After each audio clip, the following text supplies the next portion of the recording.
我的丈夫楚晨燕为自己的白月光举办了一场婚礼。他以为我会像前几次那样大闹，可这一次，我只是平静地签好了离婚协议，抛下了所有过往。圈里人都在赌我什么时候会后悔求饶。可半年过去了，我始终没有出现。楚晨燕表现得毫不在意，我一个孤女，无亲可靠，除了依附，别无他法。他笃定我会回家。当我和别人的婚纱照传遍圈内时，一向金贵自持的男人却突然发了疯。大家好，开始今天的分享之前，希望你能给人间烟火点个订阅，我将会分享更多优质的内容。婚礼宴会上，楚晨燕单手挽着孙思思的腰朝我走来，两人生来一副好面孔，看起来登对又养眼。若非我是他的妻子，可能也要夸一句般配。楚晨燕向来喜怒不形于色，这次却怎么也藏不住喜悦。不经意和我对视上时，他冷下了脸：“你来做什么？”见我不说话，孙思思主动打圆场：“苗苗，你放心，我和阿晨没什么的，只是做戏。要是有什么的话，也不会是你们结婚了，对吧？”他笑得开朗，丝毫没有意识到话里的不妥。楚晨燕宠溺地看着他，没有反驳的意思。看着他们你侬我侬的模样，我的心又一次被刺痛。他是我的丈夫，你就没有一点羞耻心吗？孙思思是楚晨燕的初恋，因为一点误会，两人分开了。分手后，他还是毫无分寸可言，出了任何事，他都会第一时间找楚晨燕帮忙，他也会毫不犹豫地为她解决一切。这一次，孙思思和男朋友闹了别扭，扬言要气一下他，楚晨燕就为他办了这场婚礼。我原本以为只要坚持，总能等到他的爱，但看到自己求而不得的婚礼，他一句话就可以轻易地得到，我忽然有些坚持不住了。孙思思茫然无措地揪着衣领，像是受到天大的委屈。楚晨燕冷漠地瞥了我一眼，小心将她护在了身后。这场婚礼是我要办的，你要是接受不了，那就离婚。婚礼的最后，只有我狼狈离场，自己打车回了楚宅。细碎的玻璃碴子划伤了我的脚，我却感受不到什么疼痛，失神地走回了房间。看着从小生活到大的地方，第一次觉得那样陌生。我从小就被楚家资助，在日复一日的相处中，无可救药地喜欢上了楚晨燕。可他从来没有回应过我。大学毕业回来后，他却忽然和我表了白。那一刻，我兴奋的眼泪直流。多年的爱恋终于得到了回应，心酸和高兴同一时间涌了上来。我以为他也是爱我的，后来才知道，楚晨燕和我在一起，只是为了报复孙思思，报复他向他提出了分手。眼泪打湿了枕头，我努力把自己缩成一团，试图汲取一丝温暖，可惜只是徒劳。夜里脚踝的痒意让我猛地惊醒，睁眼却看见了不该出现在这的人。脚受伤了，为什么不说？楚晨燕轻轻握住我的小腿，将创可贴敷在脚踝处。暖光灯下，她的身影显得那样柔和，少有的温馨，让我恍然间想起了第一次和她见面时。那时我失去了唯一的亲人，又到了陌生的环境，忍不住的掉眼泪。楚晨燕淡淡的扫我一眼，转身回了房间，以为他不会出来了，面前却多了一根棒棒糖。别哭了，很丑。眼眶莫名的有些发酸。楚晨燕抬手轻轻拭去我眼角的泪花，怎么总是喜欢掉眼泪？我抽了抽鼻子，努力不让自己丢人。你回来做什么？楚晨燕好似才想起来什么，她眼神陡然一变，极具压迫感。网上的消息是你发的吗？有人将今天的视频发到了网上，有眼尖的网友发现，孙思思并不是楚晨燕的妻子。这件事发酵得很快，孙思思也被骂得很惨。我忽然笑出了声，自嘲、愤怒、伤怀，种种情绪压得我喘不过气。明明那么难过，却掉不出一滴眼泪。楚晨燕像是看不到我的神色，语气愈发冰冷，把视频删掉。我不会追究，刚才所有的温柔，不过是为了炸我的话。认清了这一切，我愤怒地一把推开了他。我说了，不是我做的，你听不懂吗？挣扎间，我险些跌倒。楚晨燕伸出手想扶，却被我狠狠甩开。我的表情太过于悲痛，他呆愣了片刻，很快又恢复了平静。不重要，只要你发个视频帮思思澄清就够了。网上的留言太难听，他不希望心上人被骂作第三者。只要你说自己不是楚夫人就行。他说剩下的他会处理。听到这句话的一刻，我才终于发觉自己这么多年的坚持是如此可悲可笑。我同意了他的要求，唯一的条件就是离婚。这场3个人的游戏，我终于坚持不下去了。楚晨燕没想到会从我的嘴里听到离婚2个字，眉心蹙了蹙，似是不悦。这么多年，每次我发脾气都是他提离婚，我却从未提过一次。这一次，他是不是真的有些伤人？别闹了，你知道我不会哄人。他没想到我的态度出乎意料的坚定，如果他不同意，就永远不会发视频。在我和孙思思之间做一个选择，相信他会有答案。楚晨燕低下头，发丝遮住了他的脸颊，看不清情绪。下一秒，他抬起眸子朝我看来，一双桃花眼深邃如水。好，我答应你。果然，孙思思永远都是他的第一选择。登记离婚时，楚晨燕依旧觉得我在闹脾气，几次欲言又止。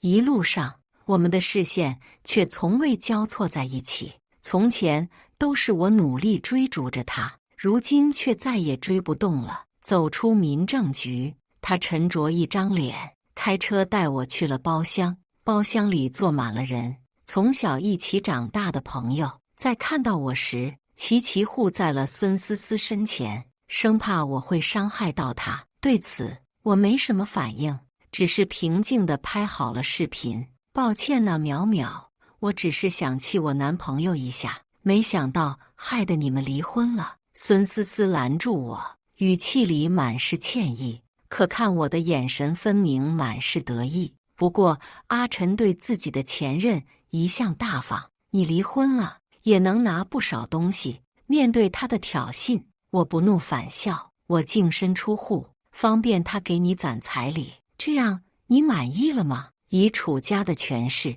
要我一个孤女净身出户，实在简单。所以楚晨燕笃定，就算离婚了，要不了多久，我也会灰溜溜地滚回他身边。他闲适地转动杯盏，眼神若有似无地朝这边看来，不想再成为他们之间的绊脚石。我抬腿欲离开，却被孙思思的朋友叫住：“你这身衣服是搭的限量款，现在已经绝版了，应该能卖不少钱吧？要是真硬气，就什么都别带走。”包厢里静得落针可闻，没人出声阻止。楚晨燕表情冷漠，完全置身事外。他在等我跟他开口求饶，只要服软，今天的事就结束了。我依旧是楚家的太太，天气接近0度，不着大衣很可能被冻伤。我不再犹豫，将大衣脱了下来，扔到那人身上，直到剩下一层薄薄的里衣，楚晨燕才终于出声：“滚！”去打印文件时，我还是有些不真切的感觉。那天我从包厢里出来，没多久便晕在了路上，意外的被楚晨轩捡了回来，还当上了他的助理。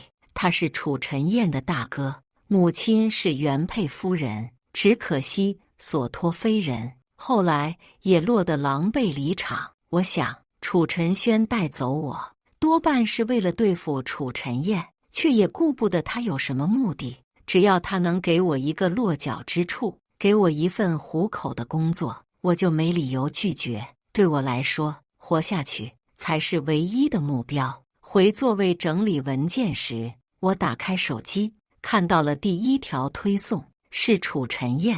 他请记者开了发布会，台下的记者虽然急着得到一手消息，却也不敢在他面前放肆，只能小心试探。楚总，请问孙小姐和您是什么关系？孙思思站在楚晨燕身旁，面颊绯红，有些不好意思地躲了躲镜头。楚晨燕有些走神，却下意识护住了他。他是我很重要的人。记者更加好奇了，那视频里的那位是？楚晨燕脸色有些不好看，她是楚家的养女，请大家不要误会。她环视了一周，似乎在等待着什么，但什么也没发生，除了有些吵闹，一点混乱的痕迹都没有。李淼淼这个人好像彻底消失，再也不会出现。这个认知让他心脏漏跳了一瞬，但很快又否定了这个想法。一个孤女，又没有任何社会经验，离开她要怎么存活？她笃定我会回去，躁动的心也平静了下来。早知道会是如此，心脏还是泛出丝丝疼意，刻在骨子里的爱要放下，如同割肉一般。楚晨轩不知何时出现在我的身后，把餐送进来，说完迈着大长腿离开。我来不及沉浸过往，抓起餐盒就追了上去。厚重的大门被带上，楚晨轩坐在椅子上，双腿自然交叠，眼神落在我身上。吃饭吧。听到他的话，我松了一口气，老实的拿上自己的那一份，坐到了一边。少看点忽悠傻子的视频。他忽然出声，刚想问他怎么知道，又想想他是楚晨燕的哥哥，知道自己弟弟的消息也正常，却忍不住对另一件事更加好奇。我小心翼翼地吃饭，时不时抬头偷瞄他。楚晨轩忍不住放下了筷子，有话就说。思索了片刻，我端坐好身子，面色认真。我虽然是楚晨燕的前妻，但他不喜欢我，也就是说，我没有一点利用价值。他如果想用我来要挟楚晨燕，行不通。把话说明白了，我胆战心惊地等他说话。空气安静了一瞬，楚晨轩一句话没说，却用表情表达什么叫做气笑了。你觉得我会为了他浪费自己的时间教你？我是什么很贱的人吗？楚晨轩一句话给我整沉默。他随手递过一份文件，没事就多做点事，这样就不会胡思乱想了。这几个月，楚晨轩教了我很多东西，怎么处理文件，怎么和上下级领导沟通。我下意识地听从他的指令，直到看到一连串的工作安排，瞬间头大。处理好书面工作，楚晨轩亲自送了一套礼服过来，宝石蓝的色调，鱼尾裙摆边镶嵌了几圈碎钻，看起来低调又奢华。几年未曾穿过这样的服装，出来时我走得很不自然。怎么了？不习惯吗？楚晨轩停下脚步看我，我低着头，会不会看起来很奇怪？我还是不穿这件。刚嫁给楚晨燕时，他还会带我出席各种宴会，可后来渐渐的，他不再带我出去。旁人讨论说，楚晨燕觉得自己的太太拿不出手，所以才不愿和他站在一起。我因此自卑了许久，却也没再敢提要和他一起出行。你在胡思乱想什么？楚晨轩提声打断回忆，一脸的严肃。永远不要觉得自己配不上，每个人都值得最好的东西。一句话，却听得我险些落泪。已经很多年，没有人和我说过这样的话了。言语好像有种力量，可以隔着时空救赎受过伤的人，跟在我身边。你必须自信。我眼泪要掉下来之前，楚晨轩一本正经地调整了下胸针，神色高傲，因为我足够耀眼。被他自信的光芒闪耀到，我竟然无言反驳。一路上他高调地带我认识各行各业的大佬，有不少漂亮女性夸赞我的美。一场晚宴下来，我脸色的红晕就没淡下去过。害羞归害羞，本职工作也丝毫不耽误。我学过几门小语种，流利地翻译着楚晨轩的意思。一场宴会下来，累得大脑发懵，忙碌却充实，是一种价值得到认可的喜悦。忙了几天，在最后一天结束时，终于能泡一泡温泉解乏。我一脸享受地泡在汤池里，忍不住呼出一口长气。在睁眼时，却看到了一副健硕硬朗的身体，6块腹肌引入水中，若隐若现。古铜色的身体无一不彰显着力量和健康的美。你还要盯着我看多久？楚晨轩出声提醒，声音却也有些不自然。偷看被抓包，我连忙撤回视线，尴尬的脚趾抠地。跟他相处这么久，第一次这么清晰地看到他的身体，虽然隔着一个汤池，但还是令人脸红心跳。过了好久才恢复自然。为什么要帮我？他伸开双臂，闭目养神时，我忍不住发出疑惑：你真的不记得了？楚晨轩看起来有些憋屈，当年在辩论赛上把我杀得节节败退，怎么忘得这么快？他要是不提，我都差点忘记。我也曾熠熠生辉过，那时我还是学校辩论队的一员，代表学校出去打比赛，屡次获奖。辩论的视频现在还在校园内流传。楚晨轩就曾是我的手下败将，上学时口齿伶俐，怎么一毕业成了个巨嘴葫芦？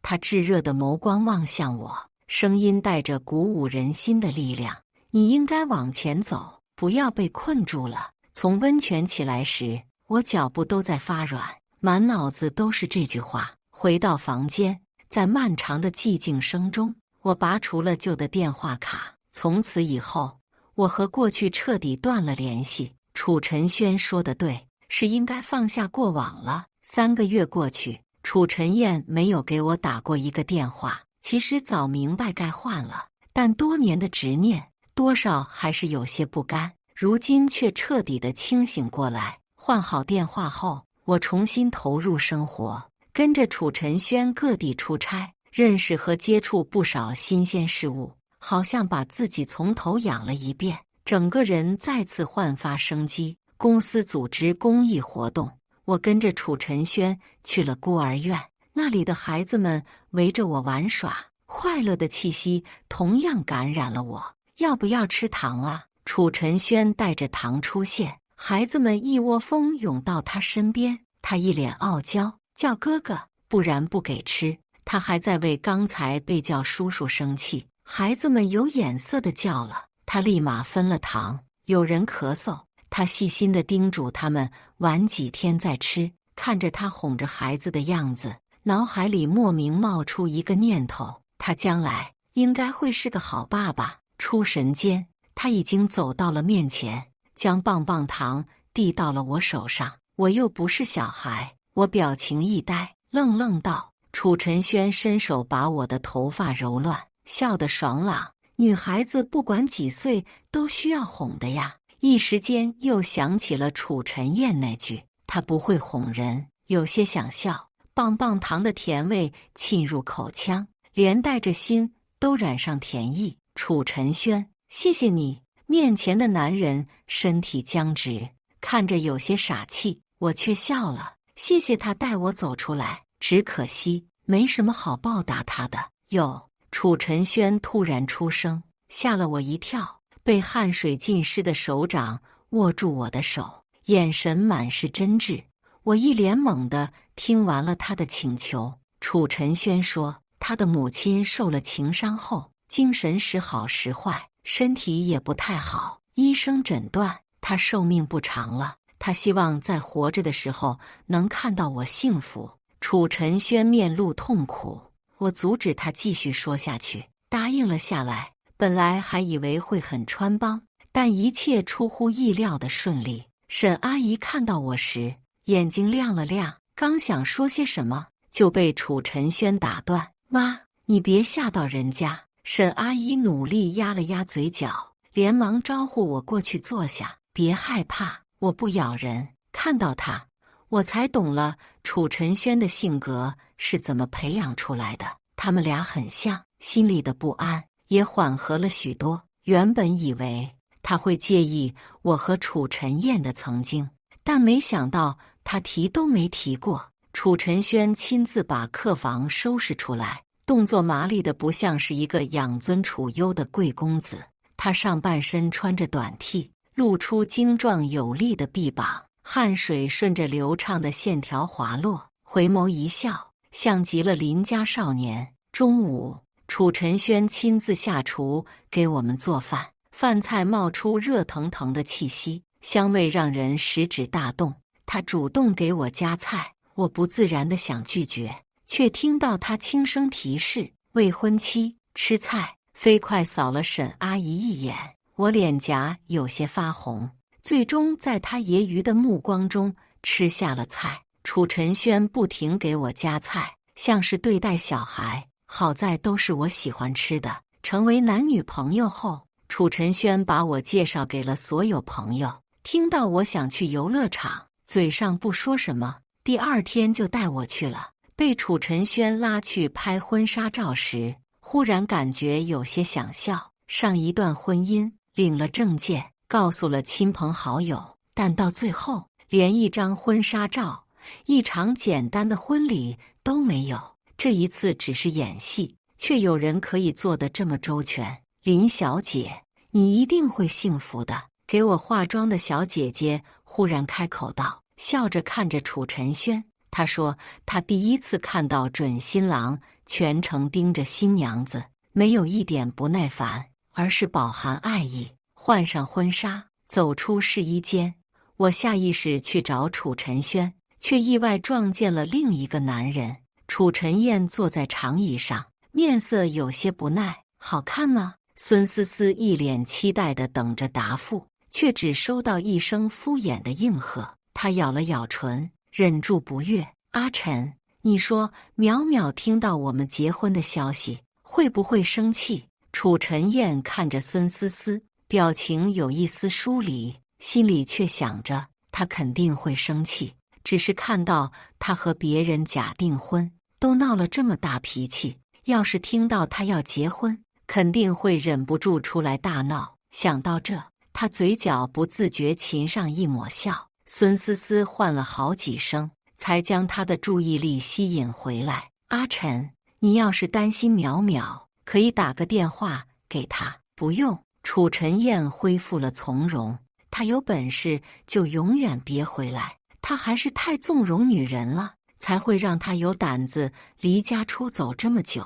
要是她主动去找，还不知道她下次会做成什么样。他们走远了，我才从角落里出来，迎面撞入楚晨轩的怀抱。还是放不下吗？我摇摇头，只是觉得这么多年的感情，为了狗。楚晨轩松了口气，将我带到镜子前，整理了一下我的发丝，朝前看，永远别回头。他说，婚纱照传出去时，我什么都不知道，但楚晨燕的圈子却炸了锅。有人认出了我，把我的照片带到楚晨燕面前，她瞬间红了眼眶，一世的静谧，气氛僵硬到谁都不敢开口说话。楚晨燕捏着照片，像是要将它撕碎一般。朋友有心打圆场，他结婚了不是更好？这样就没人打扰你了。楚晨燕眼神一灵，说话的人被吓了一跳。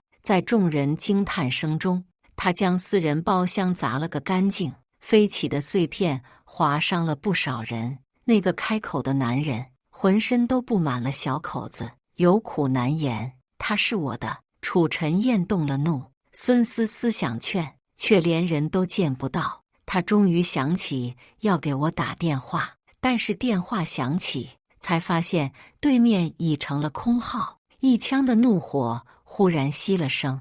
在拿起照片时，楚晨燕的脸上第一次浮现出心慌。照片里我笑得明媚，和他在一起时完全不同。不是这样的，他握紧了拳头，小声安抚自己，他不可能离开我。再一次见到楚晨燕，是在一个明媚的午后，他发了疯似的冲进公司，前台小姐姐想去拦，却被他的表情吓到不敢上前。楚晨燕发现我的身影，上前一把抓住我的手腕，力道大得让人难受。你怎么敢和别人拍婚纱照？听到控诉，我恍神片刻，不由得出声提醒：我们已经离婚了，我和你早就没关系了，和谁拍照、结婚都和他没关系。楚晨燕浑身一颤，震怒的表情一收，看起来有些受伤和无措，更多的是愤怒。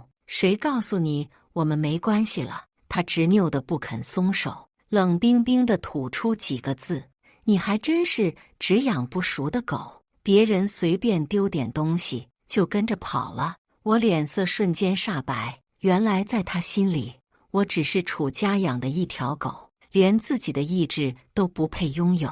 你想和我撇清关系？好啊，那就先把这些年欠楚家的钱还干净。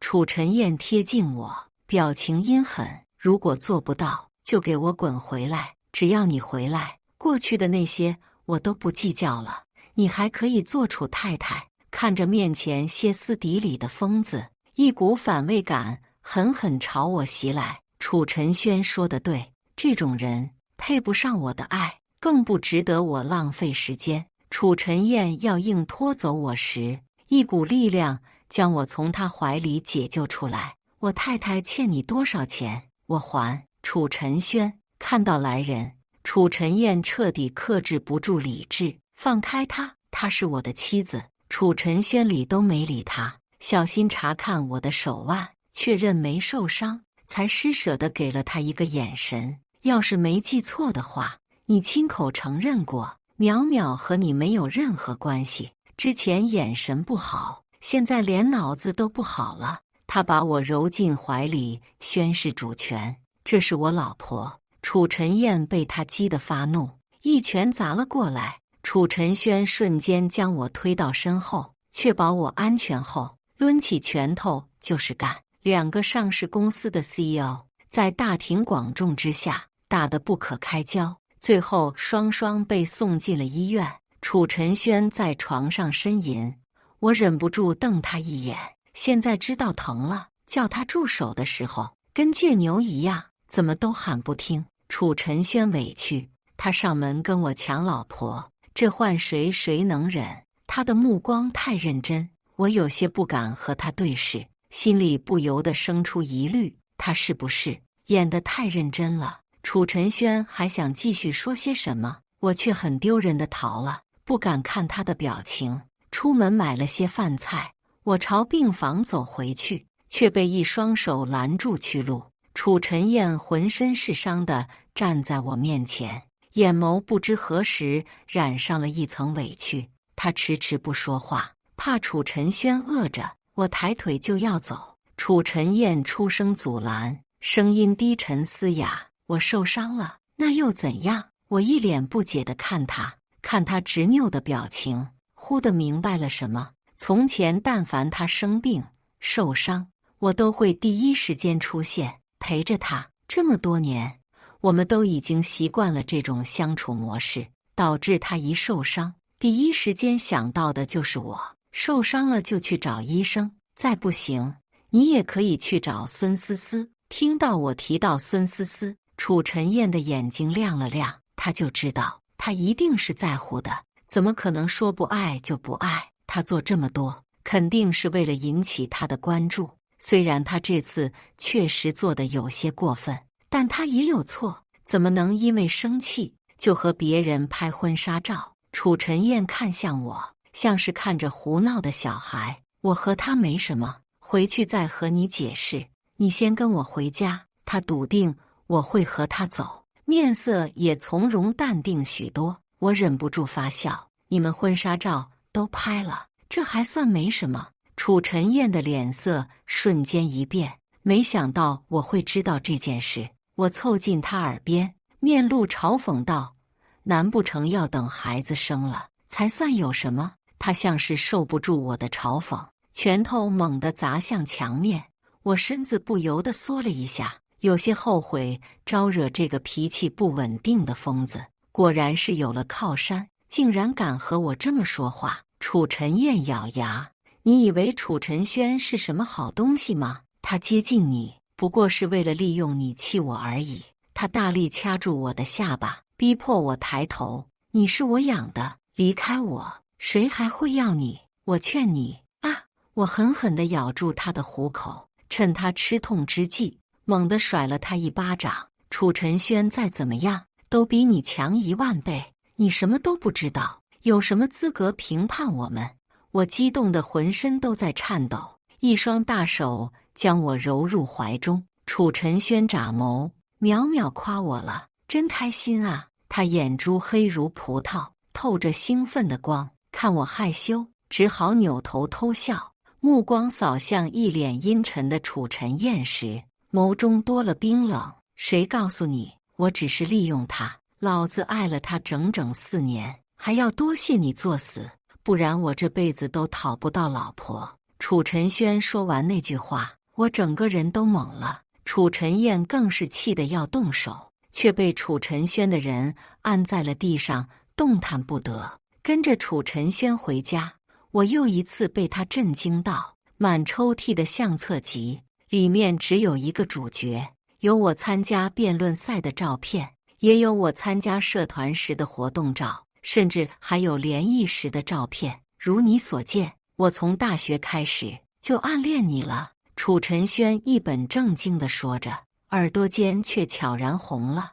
我惊诧和茫然地盯着他，为什么我从来没见过你？闻言，他低下了头。他知道我的身份，也知道我一直爱的人都是楚晨燕。你有喜欢的人，我不想打扰你。楚晨轩看我不说话，不由得有些紧张。我靠近你是有目的，就是想你也爱上我。你可以生气，打我骂我都行，但是不可以分手。说着，他试探地抱住我，就不撒手了。这是他好不容易得来的心上人，就算被打成猪头也不能放开。我莫名接受了他的表白。说开后，楚晨轩更粘人了，哪一刻没看见我都会很紧张。我知道你不敢再轻易爱上别人了。他把脑袋靠在我肩膀上，黏糊又深情。让我来爱你好吗？好。我听到了自己的回答，再次听到楚晨燕的消息。已经是半年后，我出门给楚晨轩买生日礼物，意外撞见了曾经的朋友。从他口中得知，他已经和孙思思分了手。他们这些朋友轮番劝了楚晨燕，他不仅不听，还骂了所有人。说完这些，他小心翼翼地观察我的表情，试图劝我：淼淼，阿晨这次是真的后悔了，你们就和好吧，毕竟从小一起长大，知根知底。我沈笑打断了他，从小一起长大，也未必了解对方。我揶揄地看着他，他似乎想起了什么，面色瞬间红了。之前在包厢里，我被羞辱时，没人想起我们从小一起长大，如今倒是记起来了。不顾他难看的表情，我快步离开，只是没想到会这么快见到故事里的女主角。孙思思目光灼灼，恨不得将我盯出个窟窿。看到我现在这样，你满意了吧？她和楚晨燕分手后，想要吃回头草，没想到那个平庸至极的男人也会跟她说分手。看她歇斯底里的模样，我忽然想起他曾经和我说过的话：你真是可悲，费尽心机都得不到男人的爱，不像我，只要站在那，就有无数人为我痴迷。面对他的挑衅，我当时回他：既要又要的人，最终只会什么都得不到。我拉开和他的距离，你如今的结局跟我一点关系都没有，也别来打扰我了。看我要走，他上前抓住我的手腕，嘴里骂着诅咒的话。我还没来得及回嘴，一股大力将他拽走，狠狠地摔在了地上。阿晨，孙思思惊讶地喊了一句。楚晨燕只是淡淡地瞥了他一眼。我和你说过，别来吵他，你想死吗？孙思思被吓得一抖，连忙摇头，滚！看着这一群人，我有些头疼。天空下了几滴雨，有下大的趋势。楚晨燕二话不说，带我去避雨。他把外套脱下盖在我身上，小心地护着我，瞬间让我想起了小时候。那时候我刚来到楚家，对陌生地方的害怕还有孤独，让我忍不住躲起来偷哭。哭着哭着就忘了时间，也忘了回家的路，脚还扭伤了，被困在了后山的小树林里。楚晨燕是第一个找到我的，她什么也没说，默默蹲下身子背起我还不算宽厚的肩膀，稳稳地接住了我。她和我说了来这的第一句话：我带你回家，没事吧？两句话隔着时空交错，楚晨燕有些担忧的脸出现在我面前，看我脸颊起了层薄汗，想帮忙擦拭，却被我躲开了。她不自然地收回了手，随手指了家电：进去躲雨吧。我想有些话也是该说清楚，就没有拒绝。咖啡店里很清静，服务员客气地问我们要点些什么，2杯冰美式，不加糖。说完看向我，他一脸笑意：我记得你喜欢。我愣了神，在服务员小姐姐诧异的表情下，把其中一杯改成了焦糖不起朵。我从来都不喜欢冰美式，以前常喝是因为楚晨燕喜欢，只是想和她多一个共同的兴趣爱好，才会去尝试。后来发现果然不适合。你从前从来没有说过。楚晨燕恍惚地看着我，低头想了片刻道：我以后会记住的，所有你爱的我都会记住。和我回家好不好？见我不语。楚晨燕语气更加卑微：我们承诺过永远不会抛下对方的。从小她就不受楚父的重视，她母亲一心扑在丈夫身上，根本没工夫管她，所以我被领回来当做她的玩伴。开始他是排斥我的，甚至不愿意看到我。可那天他带我回家后，我们的关系开始好了起来。他第一次敞开心扉，和我倾诉我没人关心他。小小的我很心疼这个漂亮哥哥，就承诺会永远陪着他。楚晨燕握住我的手，卑微的恳求：我已经和孙思思分手了，从今往后我只会爱你一个人。我们重新开始好不好？等他冷静下来，我抽出了手，起身俯视着他。楚晨燕，我说过我会永远陪着你，只要你不赶我走。可他爱上了别人，把我一个人丢下了。从你选择和他办婚礼开始，这个承诺就不作数了。他的脸色刷得煞白，想要挽留，却不知道能怎么挽留。我走了，告诉他永远别来打扰我。家里那位会吃醋。老婆，今天想吃什么呀？楚晨轩穿着围裙走进了厨房，还不忘探出头问我的意见。我报了几个菜，他立马应下，进出门大展身手。我爱吃，他也喜欢带我各种吃。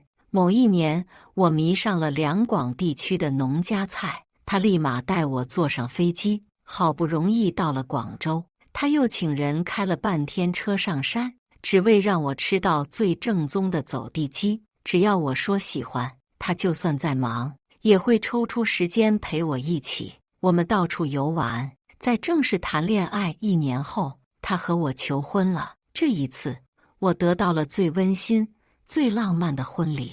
在婚礼上，他哭得一抽一抽的，氛围瞬间变得搞笑起来。沈阿姨牵着我的手，将我交到他手上：你们要和和美美的呀！你这臭小子，要是敢辜负淼淼，我亲自收拾你。楚晨轩小心翼翼地牵过我，走上了婚礼舞台，在所有亲朋好友见证下，郑重地宣誓。婚礼中场，我去换礼服时，遇到了之前的朋友，都是一个圈子的，见面也不奇怪。淼淼，等一下！他喊住我，神色有些尴尬，将一个盒子递到我手里。新婚礼物，感受着手心的重量，我若有所思地打开盒子，里面是一只祖母绿手镯。他尴尬地挠头，我笑了笑，把东西还给了他。太贵重了，你收回去吧。感受到背后灼热的视线，我猜到了什么，但是没有回头。就像楚晨轩所说的，人要朝前看，不要为不值得的人、不值得的事停止向前的脚步。老婆，你去英国进修，一定要记得天天给我打视频。楚晨轩把饭菜端上来，一头埋进我脖梗处，委屈巴巴道。我揉了揉他的头发，用指头戳他。知道了，考上那所大学，重新完成年少的梦想，我觉得很好。我不可能一辈子依附着楚晨轩，也不能停滞不前，两人差得太多，也无法一起走到终点。等我回来哦。楚晨燕番外，从出生开始，父亲就极其厌恶我。小时候我不明白，跑去问母亲，却被他一巴掌打翻在地，看向我的眼神满是怨毒。你个没用的东西，不讨人喜欢的废物。从那之后，我便不再问了。遇到林淼淼后，他承诺会永远陪着我。我暗笑他蠢，我拥有一切，轮不到他来同情我。我以为我是不在乎他的，直到他上了大学，离开了家，看着他越来越明媚张扬，充满了生命力，我开始害怕了，怕再也掌握不住他。直到有人传了我的绯闻，他开始频频给我打电话，注意力重新回到我身上。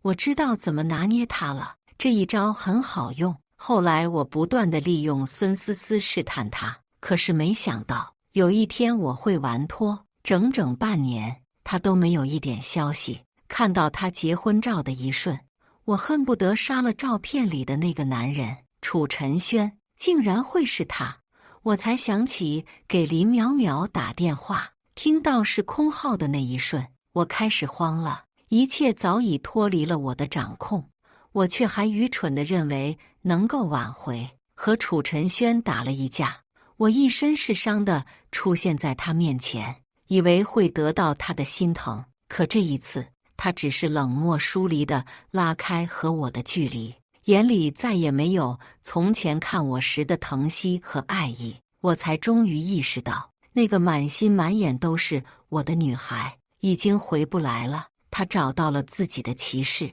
怎么会再回头看那个伤害她的恶龙？他们结婚的那天，我去了，在人群中远远地看到了他，忽然想起几年前他和我说想办一场婚礼，那时的我太蠢，狠心地拒绝了他。看到他眼里的难过，又想着过一段时间再为他补办一场最盛大的婚礼。从婚礼现场出来，我将镯子扔进了垃圾箱。这镯子是祖传的东西，只能交给自己的妻子，他曾经要过。我笑他痴心妄想，现在他的主人已经不要他了。以上就是今天分享的故事，大家有什么想说的、想吐槽的，欢迎在下方评论交流。也更希望能给人间烟火点个订阅，我将会分享更多优质的故事内容。